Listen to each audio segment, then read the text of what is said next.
Doğanın güzellikleri. Mis gibi her taraf.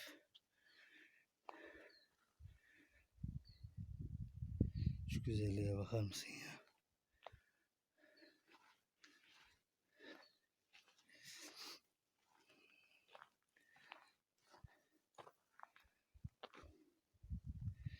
Bunlar da böğürtlen. Ama bu sene daha henüz olmamış. Ve daha da olmayacak gibi. Yok galiba bu sene. Çiçekler var. Uçsuz bucaksız gibi görünen yollar.